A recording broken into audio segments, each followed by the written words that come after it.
নমস্কার, আপনারা দেখছেন ট্রাইব টিভি বাংলা। আর জেলার খবরে আজ আমাদের আলোচনা বীরভূম লোকসভা কেন্দ্র নিয়ে। আপনাদের সাথে রয়েছে আমি অনন্যা, আমার সঙ্গে রয়েছে আমার সহকর্মী সত্যজিৎ। বীরভূম লোকসভা লাল পাহাড়ের দেশ, রাঙামাটির দেশ, কবিগুরুর শান্তিনিকেতন, বামাখ্যাপার তারাপীঠ, সোনাঝুরির জঙ্গল, কঙ্কালীতলা, বাংলার পর্যটনের যে মানচিত্র তার মধ্যে অন্যতম হচ্ছে এই বীরভূম। এই বীরভূমে এবারের লোকসভা ভোটে একটা আকর্ষণীয় লড়াই দেখা যাবে। তবে বীরভূমের রাজনীতি নিয়ে কথা বলতে গেলে যার কথা না বললেই নয়, তিনি অনুব্রত মণ্ডল। গত কয়েক বছর ধরে তৃণমূলের হয়ে ভোট পরিচালনার দায়িত্ব থাকতো তার কাঁধে। তবে এবারের ভোটে তাকে আর পাশে পাচ্ছে না তৃণমূল, কারণ এই মুহূর্তে তিনি রয়েছেন তিহারের জেলে। ফলে অন্যান্য বারের তুলনায় এবার সামান্য হলেও ব্যাকফুটে তৃণমূল। বীরভূম জেলার 7টি লোকসভা লোকসভা কেন্দ্র 7টি বিধানসভা নিয়ে গঠিত। এই বিধানসভা কেন্দ্রগুলি হলো দুবরাজপুর, সিউড়ি, সাঁইথিয়া, রামপুরহাট, হাসন, নলহাটি, মুরারই। এই কেন্দ্রে লড়াই মূলত ত্রিমুখী, তৃণমূল, বিজেপি এবং কংগ্রেস প্রার্থী। এবার দেখে নেওয়া যাক কারা কারা প্রার্থী হয়েছেন।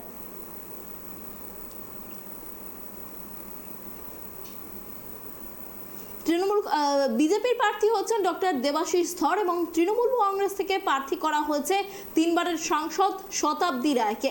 অন্যদিকে বাম কংগ্রেস জোট প্রার্থী হিসেবে প্রার্থী হচ্ছেন মিল্টন রশিদ। আর এখান থেকেই আমাদের আলোচনা শুরু করব। এই যে বীরভূম লোকসভা কেন্দ্র, সত্যজিৎ, সেখানে ঠিক কিসের নিরিখে ভোট হয়? দেখো, বীরভূম লোকসভা কেন্দ্র প্রধানত একথা বীরভূম বলতে আমরা বুঝি রবীন্দ্রনাথ ঠাকুরের জেলা। কারণ বীরভূমে বোলপুরের শান্তিনিকেতন সবই কিন্তু এই বীরভূম জেলাতে। লাল মাটির দেশ, এই লাল মাটির দেশে কিন্তু একসময় লাল পতাকা উঠত। কিন্তু গত কয়েক বছর, বিশেষ করে পরিবর্তন সরকারের পর 2009-এর পর থেকে কিন্তু এই লাল পতাকার ওড়ে না বীরভূমে সেভাবে। কারণ পুরোটাই দখল নিয়েছে তৃণমূল কংগ্রেস। নেপথ্যে কারণ অনুব্রত মণ্ডল, কারণ জানি অত্যন্ত প্রভাবশালী একজন নেতা। কিন্তু এই বীরভূমে যেটা মূলত রাজনৈতিক, যেমন ধরো এই মুহূর্তে যেটা আছে, যেটা হচ্ছে দেউচা পাচামি, এটা কিন্তু অত্যন্ত গুরুত্বপূর্ণ হতে চলেছে এই বীরভূম লোকসভা কেন্দ্র এবারে। পাশাপাশি তোমার কৃষি তো রয়েছে, কৃষি রয়েছে একটা বীরভূমে, যেমন অন্যতম বালি পাচার খুব রমরমায় বীরভূম জেলায়। পাশাপাশি গরু পাচার কাণ্ড কিন্তু বারবার নাম উঠেছে এর বীরভূম জেলার। সুতরাং সেদিক দিয়ে বলা চলে বাম আমলে কিন্তু এই বীরভূমে একটা কথায় রক্তক্ষয়ী নির্বাচন বারবার সামনে আসতো, সেটা কিন্তু এবারেও বর্তমান। বীরভূমের মানুষ চায় শান্তি। সুতরাং এক কথায় বলা চলে বীরভূমের শান্তির নিরিখেই সাধারণ ভোটটা দাবি করে। একেবারেই সত্যজিৎ, একেবারে তুমি যেমনটা বললে যে বাম আমলে যেমন একটা রক্তক্ষয়ী লড়াই দেখেছে বীরভূম, অন্যদিকে অনুব্রত মণ্ডলের দাপট থাকাকালীন এই যখন বীরভূম লোকসভা কেন্দ্র নিয়ে আমরা কথা বলছি, বারবারই কিন্তু ঘুরে ফিরে আসবে প্রভাবশালী নেতা অনুব্রত মণ্ডলের নাম। কারণ এই যে বীরভূম লোকসভা কেন্দ্রের রাজনীতি, সেখানে কিন্তু হর্তা কর্তা বিধাতা একসময় তৃণমূলের ছিলেন এই অনুব্রত মণ্ডলই। তার কথাই ছিল একেবারে শেষ কথা। আর এই 3 বারের প্রার্থী এখানে হয়েছেন তৃণমূল কংগ্রেসের শতাব্দী রায় এবং 3 বারই সাংসদ হয়েছেন তিনি। 2009-এ তিনি সিপিএমকে হারিয়ে প্রথমবার ক্ষমতায় আসেন। একেবারে অভিনয় জগৎ থেকে শতাব্দী রায়কে তুলে এনেছিলেন মমতা বন্দ্যোপাধ্যায়। আর তারপরেই কিন্তু জয়ের মুখ দেখে তৃণমূল এই লোকসভা কেন্দ্রে। আর তারপর থেকে 2009, 2014, 2019 অলরেডি হ্যাট্রিক করে ফেলেছেন শতাব্দী রায়। এবার তার কাছে লড়াইটা কতটা চ্যালেঞ্জিং হতে চলেছে? এবার লড়াই হবে মূলত হাড্ডাহাড্ডি লড়াই হবে, কিন্তু তবু বলবো শতাব্দী রায় অনেকটা এগিয়ে থাকবেন। তার কারণ তোমার মমতা বন্দ্যোপাধ্যায়ের কুশলী রাজনীতি। কারণ আমি বলি যে বীরভূম জেলায় অনুব্রত মণ্ডলের যেমন দাপট ছিল, ঠিক তেমনই উল্টো দিকে কিন্তু থাকতেন কাজল শেখ। এই কাজল শেখ কিন্তু অনুব্রত মণ্ডলের কঠোর বিরোধী।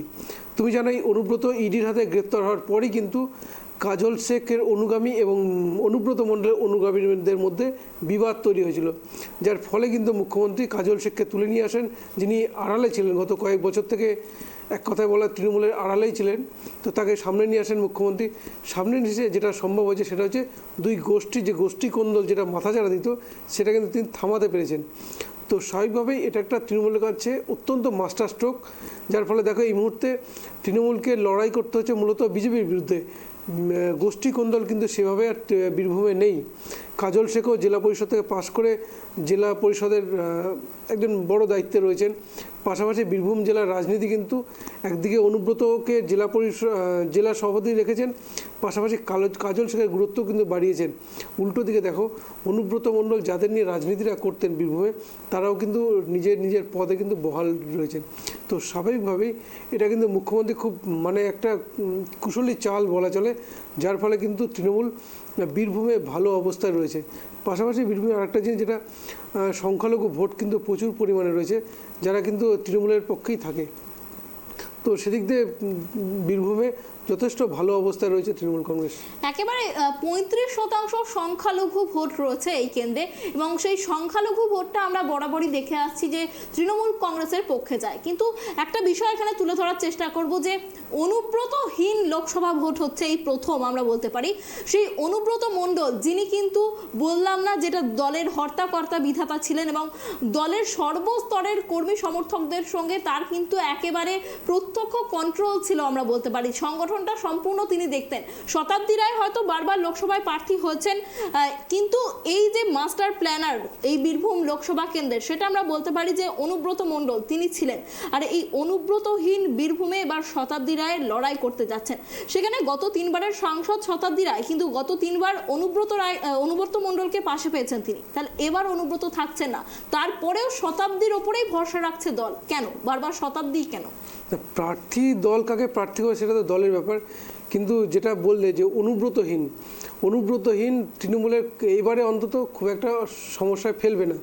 তার কারণ অনুব্রত মণ্ডল জেলে যাওয়ার পরেই মুখ্যমন্ত্রী নিজে কিন্তু দায়িত্ব নিয়ে বীরভূমের দায়িত্বটা নিজের কাঁধে নিয়েছিলেন, যার ফলে দেখো উনি কিন্তু সংগঠন যেমন ছিল, অনুব্রতর অনুগামীরা যারা ছিলেন তারা নিজেদের পদে রয়েছেন, পাশাপাশি যে একটা কোন্দল বাঁধার সেটা কিন্তু কাজল শেখকে তুলে এনেছেন। তো যার ফলে খুব একটা অসুবিধা হওয়ার কথা না। আর একটা জিনিস, যেটা ওই যে শতাব্দী রায়ের কথা বললে, দেখো শতাব্দী রায় একজন সেলিব্রিটি। গত 3বার বিশেষ করে এই বীরভূমে একটা সময় সাংসদ ছিলেন রামচন্দ্র ডোম, তিনি বেশ কয়েকবার কিন্তু বীরভূম থেকে পাশ করেছিলেন। তো যার ফলে তার মতো একজন হেভিওয়েট প্রার্থীর বিরুদ্ধে কিন্তু একজন এরকম সেলিব্রিটি পরিচিত মুখই দরকার ছিল।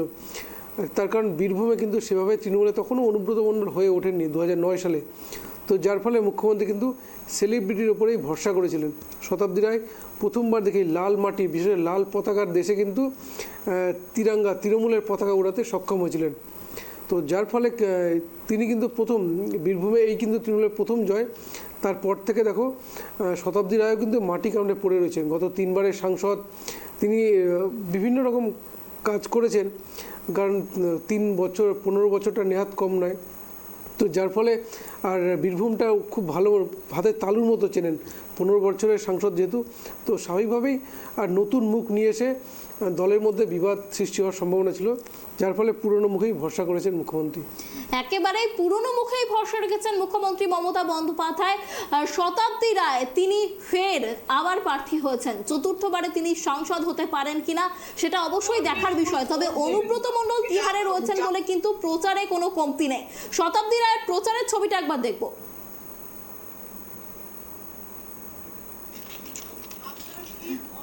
পিসিআর কে বলবো শতাব্দী রায়ের প্রচারের ছবিটা একবার চালাতে।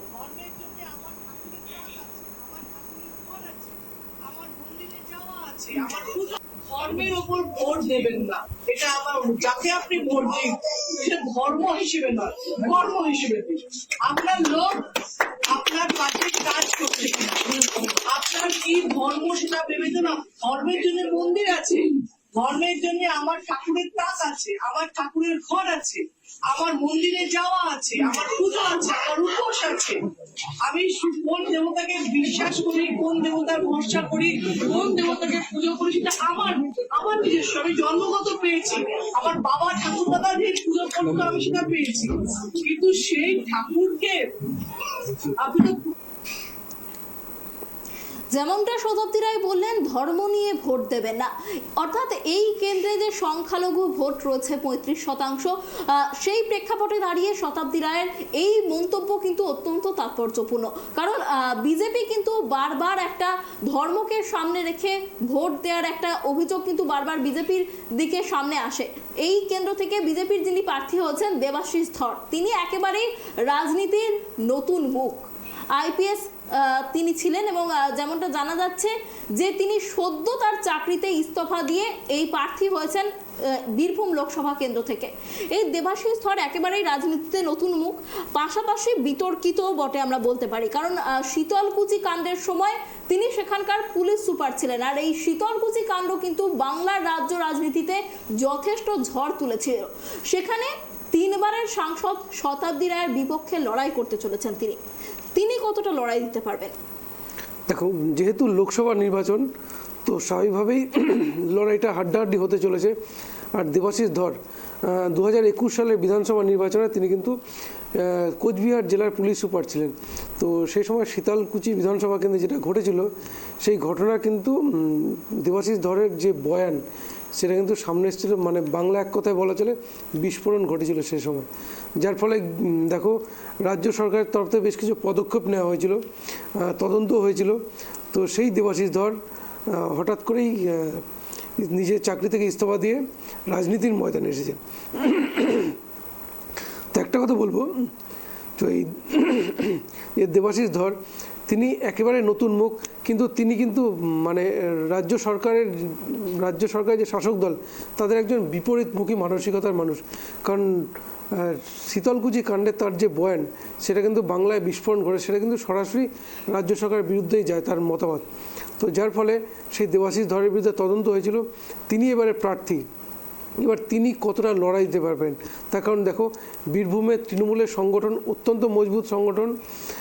বিশেষ করে গত 2019 সালে এখানে প্রার্থী ছিলেন বিজেপির প্রাক্তন জেলা সভাপতি দুধ কুমার মণ্ডল। তিনি কিন্তু একজন পোড় খাওয়া রাজনীতিবিদ, যার ফলে সেবারে লড়াই কিন্তু হাড্ডাহাড্ডি হয়েছিল। কিন্তু 2021 সালেও বেশ কয়েকটি বিধানসভা নির্বাচনে হাড্ডাহাড্ডি লড়াই হলো। ওই যে সংখ্যালঘু অধ্যুষিত যেগুলো রয়েছে, সেখানে কিন্তু তৃণমূল বাজিমাত করে। তো সংখ্যালঘু ভোট ব্যাংক কতটা তৃণমূল নিজেদের পক্ষে রাখতে পারে, এটা একটা ব্যাপার।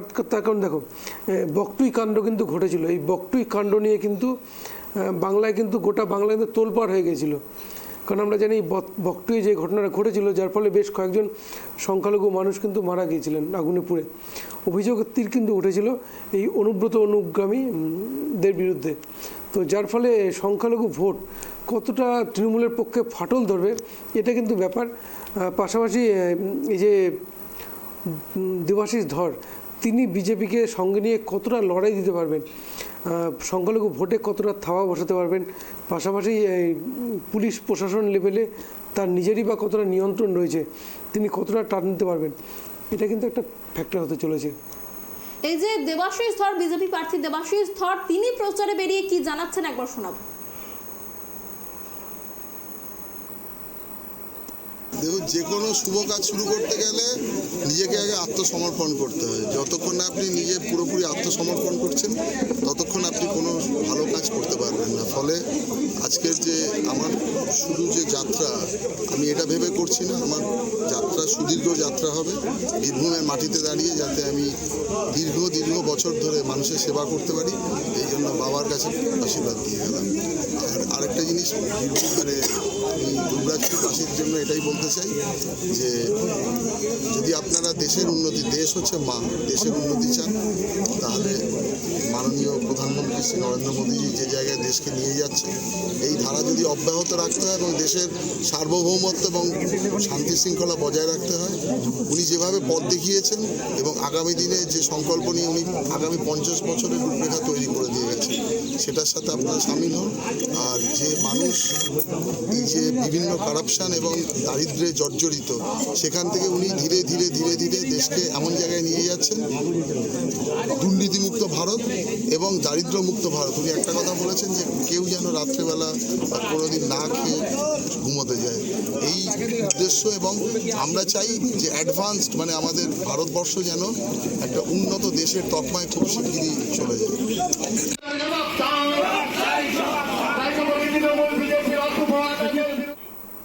একেবারে আমরা কথা বললাম শতাব্দী রায় এবং বিজেপি প্রার্থী দেবাশিস ধরকে নিয়ে, এবং বাম কংগ্রেস জোট প্রার্থী হিসেবে যিনি দাঁড়িয়েছেন মিল্টন রশিদ, তিনি কতটা জলে আছেন, কি জানা যাচ্ছে? দেখো, বামফ্রন্টের কথা যদি বলি, বামফ্রন্টের শক্তি ক্ষয়িষ্ণু। কারণ একসময় বীরভূমে শুধু বীরভূম কেন, গোটা বাংলাতেই বামপন্থীদের দাপট থাকলেও 2014 সালের পর থেকে কিন্তু তাদের শক্তি কমেছে, কারণ 11তে পরিবর্তনের পর তো কমেছেই, কিন্তু 2014 লোকসভা নির্বাচনের পর কিন্তু বিজেপি বাংলাকে পাখির চোখ করে ঝাঁপিয়েছে, যার ফলে দেখো বামেদের ভোট কমতে কমতে কিন্তু আজ শূন্যতে নেমে গেছে। লোকসভা বিধানসভায় বামেদের সদস্য বলতে কেউ নেই। তো স্বাভাবিকভাবেই বামেরা বাংলা রাজনীতিতে সেভাবে ঘুরে দাঁড়াতে সময় লাগবে। তখন এই মুহূর্তে বাংলা রাজনীতি যা পরিস্থিতি, লড়াই মূলত তৃণমূল কংগ্রেস ভার্সেস বিজেপি হবে। কারণ মিল্টন রশিদ যিনি প্রার্থী আছেন তিনি সংখ্যালঘু ভোটে কতটা ভোট কাটতে পারেন, কারণ বামেদের সংগঠন বলতে নেই বললেই চলে। আর তাছাড়া আরেকটা জিনিস, যেটা এই তোমার বামেদের যে ভোট ব্যাংক ছিল তারা কিন্তু বেশিরভাগটাই সুইপ করে বিজেপি থেকে গেছে। কারণ তৃণমূলের যে পরিবর্তনের পর এক কথায় যে ভোট পরবর্তী হিংসা বলো, এর ফলে কিন্তু বেশিরভাগ বামপন্থীরা কিন্তু বিজেপি ছত্রছায়ায় গেছে। তার কারণ কেন্দ্রে বিজেপি সরকার, যদি নিরাপত্তা এই একটা বিষয়, তখন অনুব্রত যে লেভেলে রাজনীতিটা করতেন তো সেখানে এগুলো কিন্তু বর্তমান ছিল। তো যার ফলে এখন বামপন্থীরা খুব একটা ফ্যাক্টর করতে পারবে না, লড়াই মূলত বিজেপি ভার্সেস তৃণমূলই হবে। তবে আরেকটা জিনিস বলবো, যে সংখ্যালঘু ভোট এই যে বকটুই কাণ্ডের পর তৃণমূল কংগ্রেস, বকটুই বলো বা সন্দেশখালী কাণ্ডের পর তৃণমূলের সংখ্যালঘু ভোটে যদি কিছুটা থাবা বসাতে পারে বিজেপি, তাহলে বিজেপি ভালো রেজাল্ট করা কিন্তু খুব একটা কঠিন কাজ নয়। কারণ আমরা দেখেছি গত 2021 সালের বিধানসভা নির্বাচনে সংখ্যালঘু অধ্যুষিত হাসান, তোমার আর যে কয়েকটি বিধানসভা কেন্দ্র রয়েছে আমি বলি, মুরারাই এবং নলহাটি, এই তিনটে কেন্দ্রে কিন্তু তৃণমূল ব্যাপক মার্জিন পেয়েছিল। বাকি 4টি বিধানসভা কেন্দ্র রয়েছে, দুবরাজপুর যেখানে বিজেপি জয় পেয়েছিল, পাশাপাশি সুরি হাড্ডাহাড্ডি লড়াই হয়েছিল, এখানে তৃণমূল পায় 1,05,000 ভোট, সেখানে বিজেপি 98,000 ভোট পেয়েছিল। পাশাপাশি তোমার সাঁইথিয়াতে তৃণমূল কংগ্রেস 1,10,000 ভোট পায়, বিজেপি 95,000। অন্যদিকে রামপুরহাটে তৃণমূল কংগ্রেস 1,03,000, বিজেপি 94,000। সুতরাং এই যে হাড্ডাহাড্ডি লড়াই 4টে সিটে হয়েছিল, এই 4টে সিটে বিজেপি যদি তাদের ব্যবধান বাড়িয়ে নিতে পারে, কারণ আবার বলি যেহেতু লোকসভা নির্বাচন, সুতরাং কেন্দ্রের সরকার কারা করবে সেদিক দিয়ে ভোটটা হবে, বিজেপির ভোট কিন্তু বাড়ার যথেষ্ট সম্ভাবনা রয়েছে। সুতরাং এদিক দিয়ে বলা যায় লড়াইটা কিন্তু হাড্ডাহাড্ডি একেবারেই। এই মিল্টন রশিদ তিনিও কিন্তু প্রচারে পিছিয়ে নেই, একবার শুনে নেব তিনি প্রচারে বেরিয়ে কি জানাচ্ছেন। এবারের ভোট কিন্তু অন্য সাধারণ ভোটের মতো হবে না। আপনারা লক্ষ্য করে দেখবেন বা পরে দেখবেন যে এই বোলপুর কেন্দ্রে আমরা জয়ী হচ্ছি। তার কারণ হলো বোলপুর কেন্দ্রের মানুষ তাকেই ভোট দেবে যার সঙ্গে দুটো শুকনো মুড়ি খেতে পাবে। বোলপুর কেন্দ্রের মানুষ তাকেই ভোট দেবে। একেবারেই আমরা অনুষ্ঠানের শেষ মুহূর্তে এসে পৌঁছেছি। সত্যজিৎ, তোমার কাছে যে প্রশ্নটা নিয়ে যাব, যে এই যে অনুব্রত মণ্ডল তার জেল যাত্রার ছবি দেখেছে বীরভূম, সেইটা কতটা প্রভাব ফেলতে পারে জনমানসের, পাশাপাশি এবার লোকসভা নির্বাচনে কার পাল্লা ভারী? দেখো, অনুব্রত মণ্ডলের জেলে যাওয়া কিন্তু বীরভূমে একটা অত্যন্ত গুরুত্বপূর্ণ। তার কারণটা বলি, অনুব্রত শুধু বিরোধীদের শাসিয়ে রাখতেন তাই নয়, তার নিজের দলেও যারা তার অনুব্রত বিরোধী ছিল তারাও কিন্তু কোণঠাসা হয়ে পড়েছিল। এখন এই পক্ষের যারা রয়েছেন, মমতা বন্দ্যোপাধ্যায় সংগঠনের রাশটা তো নিজের কাছে রেখেছেনই, পাশাপাশি এই যে অনুব্রত বিরোধী এদের অংশরা যদি বিজেপির দিকে সুইপ করে, বা যেহেতু দল এখন অনুব্রতর পক্ষে রয়েছে, তো এই ভোটাররা, এই সংগঠনের লোকেরা যদি বিজেপির দিকে সুইপ করে, বা তাহলে কিন্তু হাড্ডাহাড্ডি লড়াই হওয়ার সম্ভাবনা রয়েছে। যেহেতু আর এক বলবো, সংখ্যালঘু ভোট বকটুই কাণ্ডের পর তৃণমূলের সংগঠন যেমনই হোক, সংখ্যালঘু ভোট কিন্তু বকটুই কাণ্ডের পর কিছুটা ধাক্কা খেয়েছে অনেকটাই। কারণ বামেরা এখানে বড় মিছিল করেছিল, এমনকি অমিত শাহ কিন্তু প্রথম মিটিংটা এর বীরভূমে করেছিলেন, যেখান থেকে তিনি কিন্তু 35টি আসনের টার্গেট দিয়েছিলেন বঙ্গ বিজেপিকে। সুতরাং এই বীরভূমকে টার্গেট করে কিন্তু বিজেপি সর্বশক্তি দিয়ে ঝাঁপাবে। অন্যদিকে দেখো, প্রার্থী নির্বাচনেও কিন্তু বিজেপি সেরকমই একটা ছাপ রেখেছে। একেবারে অনেক ধন্যবাদ সত্যজিৎ আমাদের সঙ্গে থাকার জন্য। আমরা শেষ করার আগে 19-এর ফলাফলটা একবার দেখি। 19-এর ফলাফল শতাব্দী রায় গতবারে পেয়েছিলেন 6,54,000 ভোট। পাশাপাশি আমরা দেখবো যে বিজেপির প্রার্থী তিনি দুধকুমার মণ্ডল পেয়েছিলেন 5,65,153টি ভোট। অন্যদিকে যিনি সিপিআইএম প্রার্থী তিনি পেয়েছিলেন 96,763টি ভোট। একেবারেই বিজেপি বনাম লড়াইটা তৃণমূলের হয়েছিল। আর এবার অনুব্রত মণ্ডল না থাকায় বীরভূম দখলের সুবর্ণ সুযোগ রয়েছে বিরোধীদের হাতে। অন্যান্য বছরের তুলনায় এবার সামান্য হলেও ব্যাকফুটে রয়েছে তৃণমূল। অনুব্রতহীন বীরভূমে বেশ দখল জমাতে পারে গেরুয়া শিবির, এমনটাই কিন্তু রাজনৈতিক মহল মনে করছে। ফলে বীরভূম জেলায় দ্বিমুখী লড়াই হলেও ভালোই লড়াই দেবে গেরুয়া শিবির। কিন্তু অন্তর্দ্বন্দ্বতেও জেরবার রয়েছে বিজেপি। তবে ভোট কাটাকাটির খেলায় 1.5 দশকের তৃণমূল সাংসদকে মাত দিতে পারে বিজেপি। তবে শেষ কথা বলবে জনগণই। কোন দলের মাথায় থাকে জনগণের আশীর্বাদ, এখন সেটাই দেখার।